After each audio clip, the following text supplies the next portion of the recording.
Good afternoon, this is Lucy. I'm here to talk to you about my opinion regarding everything that's going on in the country right now. However, this video, I like to start addressing former President Barack Obama. Sir, my pleasure to talk to you. The first thing I want to say is, sir, I voted for you. I voted for you for your first term. Now, somewhere along the line, you lost my vote, but it doesn't matter. That doesn't matter. That's not what I want to talk to you about.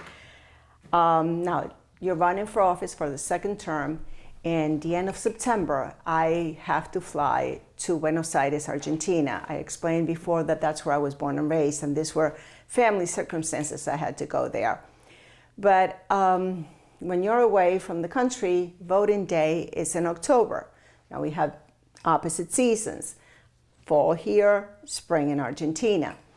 So come voting day, I really, really wanted to vote, but I found myself in a conundrum. I didn't know whether to vote. I couldn't vote for you because you had lost my vote, and I didn't like Mitt Romney, so I was like, what do I want to do? And I'm one of those voters that likes to vote for somebody who actually has a chance to win. And my apartment is only a short car drive away from the American Embassy. You know that area, how beautiful it is. So I decided that I was going to get in a cab, and maybe on the drive there, I was going to receive some sort of clarity as to who it is I was going to vote for. So I get there, no clarity, but when I get out of the cab, I am in awe. Little did I know there were so many American citizens in Buenos Aires. The lines, I should have said, it was a double line around the embassy went on forever. And first of all, I was in awe. And here I am, this gorgeous day, in this beautiful place, with all this, most of the people there looked like they were in their mid to late 20s. Just beautiful, waiting to vote. So now I'm more confused than ever, because now I'm thinking, okay, what do I do? Do I wait in line for 2 hours and I still don't know who to vote? But I wanted to vote. So I start walking from one end to the other just to see if I get some clarity. Nothing's happening. But what did happen was something beautiful. These young American people somehow perceived my ambivalence. And they start looking at me as I'm walking, they're going, vote, vote, vote, vote. It was so cool. And I'm looking at them like, I don't know what to do. I don't know who to vote for. But no matter what, they're saying vote, vote. They're not telling me who to vote for. They're just telling me to vote.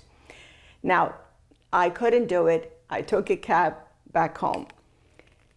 But the fact is, that was such a beautiful moment that stayed with me. Obviously, here I am thinking about it 12 years later. And I think it's more relevant than ever, because those young people that were there waiting for a couple of hours in a foreign country just to vote really believed in the system. They believed that their vote truly mattered. And that's why they were telling me to vote, because they believed in that. Now, over the past few years, sir, we've lost that. I know I'm speaking from personal experience. I lost my belief in the system. I don't really know whether my vote matters or not. And the reason why I'm talking to you about this is because the last election, 2020, and I said this before, Joe Biden would have never run for office. His wife would have never put up with that. And as I thought about it, and the more I think about it, I'm saying, who could have been the person that would have had so much influence on them, so much power and influence on Joe Biden? Say, hey, don't worry, Joe, I got your back. I'll be there in your ear, behind the curtains. I'll be there for you. And the person that would have convinced Jill Biden, and the only person that comes to mind that would have had that type of influence, that knew them so well, it's you. So I hold you responsible for taking that away from us, that faith in the system that we so much appreciate and need. So this is what I put. See, the last 4 years, I consider this the Biden, Obama, Harris administration. So, sir, it's unfortunately that we find ourselves at this time when we no longer believe in the vote. To me, the vote is sacred. I said it before. I come from a country where we didn't have the luxury to vote many times. And when you lose that, where do we go? So, sir, I hate the fact that, fine, you lose my vote as a president, that happens. But this, I really have an issue with, sir. Another issue that I have, sir, is what happens with immigration.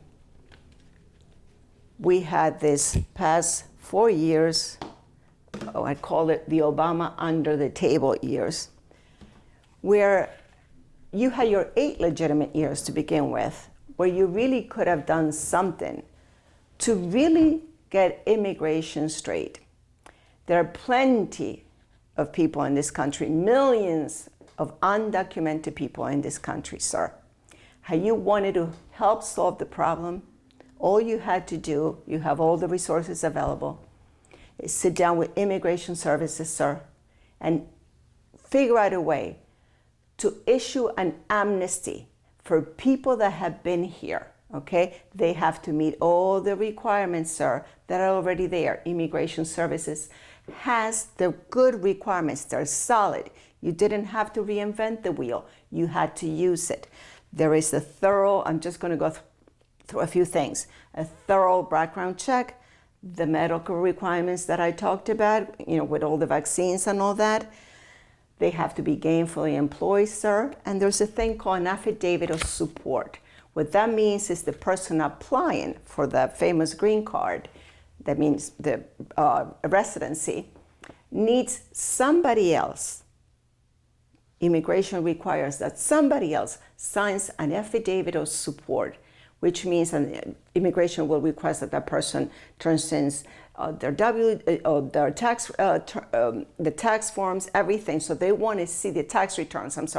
So they want to see that this person can actually fulfill their responsibility in case this person, the immigrant who wants to become a permanent resident, now decides, okay, I can't work, or I'm a permanent resident, I don't have to work. No, the affidavit of the support states that this person cannot become a burden on the American people. That if you have somebody to sign that, the affidavit of support, then you can become a permanent resident.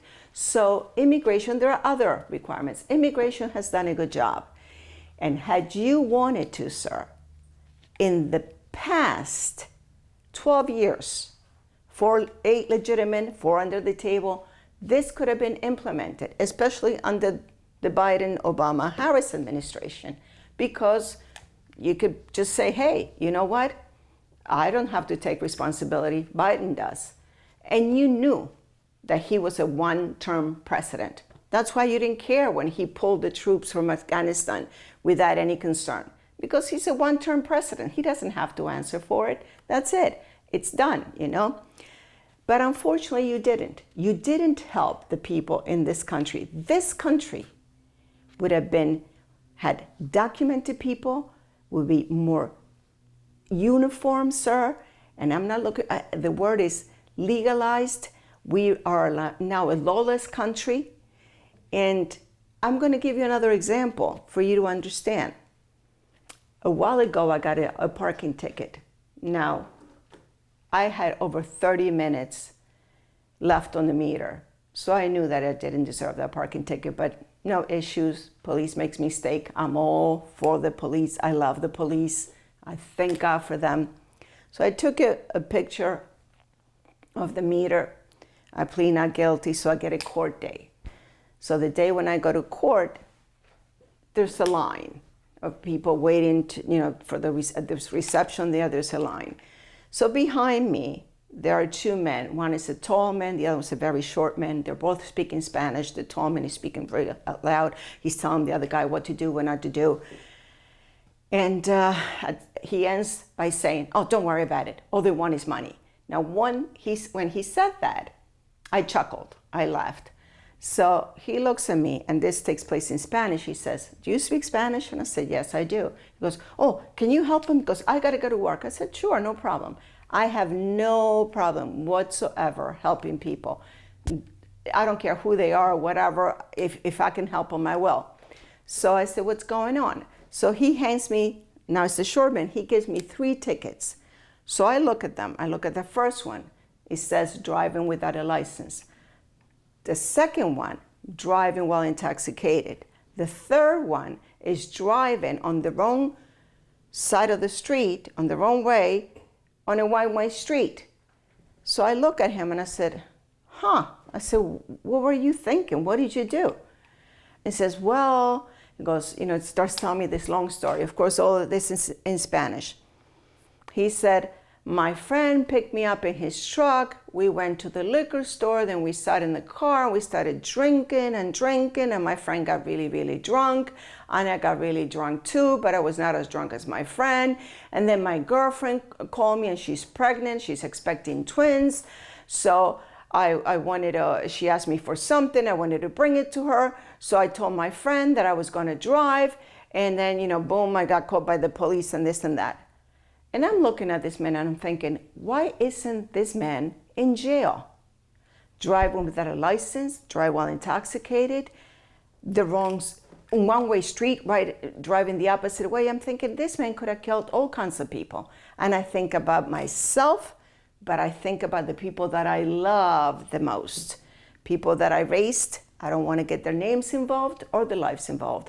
But I remember those days when I did things by the books, when I told my children, "Okay, this is your car." And I went through the whole year driving with them when they had a permit. A car is a means of transportation, but it also can be a weapon. You can kill yourself and others. This is to be responsible. Don't ever drink and drive.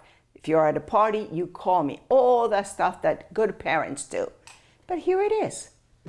This man has no concept. He couldn't care less. This is what he did. So I said, "Here, I'm sorry, I can't help you with this." So my issue got resolved right away. I went in the office, the guy looked, "Oh, no problem." He dismissed my ticket. But me being who I am, I wanted to see what was going to happen with this man. So I stayed in court. Now they have a translator in the courtroom. So now the translator, eventually judge calls this man up and says, "Mr. So-and-so, these are, big offenses, big tickets, and da-da-da-da-da, and blah, blah, blah." So the translator translated the whole thing. And then he said, "Well, this amount was over $1,000. Can you pay the full amount today?" So the translator looks at me and says, "Okay, ¿puedes pagar toda la...?" "No, no puedo." "Okay, how much can you pay for today?" "¿Cuánto puede pagar?" $75. "Okay, so sir, you're going to pay $75 today, and then we're going to issue a payment plan. Can you pay $75 every month?" "Yes, of course." That's all translated, blah.